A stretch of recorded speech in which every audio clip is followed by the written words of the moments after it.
నేను చాలా స్పష్టంగా చెప్తున్నా. ఇంతవరకు చరిత్రలో వెంకటేశ్వర స్వామి జోలికి ఎవ్వరూ రాలేదు.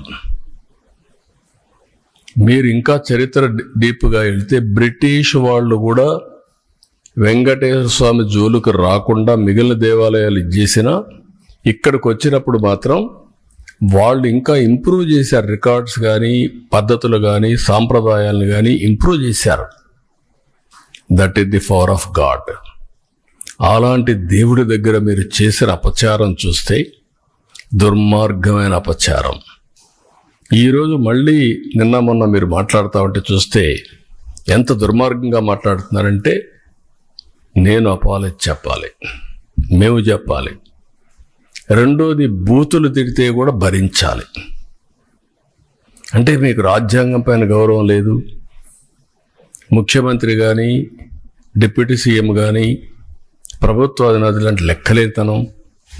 ఎక్కడికక్కడ మీ ఇష్టానుసారంగా రౌడీజం చేయాలి. రౌడీజం చేసి మీరు అనుకునిందే వాస్తవాన్ని ప్రజలు మెప్పించాలి అంటే అంత నిస్సహాయం మేమందరం.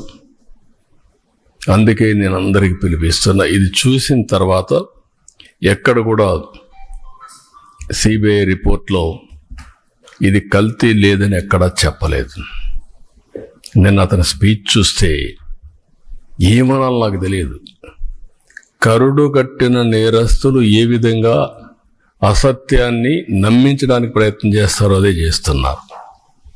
నేను ఆంధ్రప్రదేశ్లో ఉండే భక్తులందరినీ ఒక సామాన్య భక్తుడుగా అపీల్ చేస్తున్నాను. రిపోర్ట్స్ అన్నీ మీ రోజుల్లో ఉంటాయి. దేవుని యొక్క పవిత్రత మనం కాపాడుకోవడం మనందరి బాధ్యత. ఫండమెంటల్గా ప్రతి ఒక్కరు, విశ్వాసం ఉండే ప్రతి ఒక్కరు దేవుణ్ణి దర్శనం చేసుకోవడమే కాదు, దేవునికి అపచారం జరిగినప్పుడు, అపవిత్రం జరిగినప్పుడు ఎవరైనా సరే ముక్త కంఠంతో ఖండించాల్సిన బాధ్యత మనపైన ఉంది. తిరిగి ఇలాంటి చేయాలంటే ఎవరైనా భయపడే పరిస్థితి రావాలి. ఈరోజు అందుకనే మేము ముగ్గురం కూర్చున్నాం. ఇది ఇంతటితో వదిలిపెట్టే సమస్య లేదు.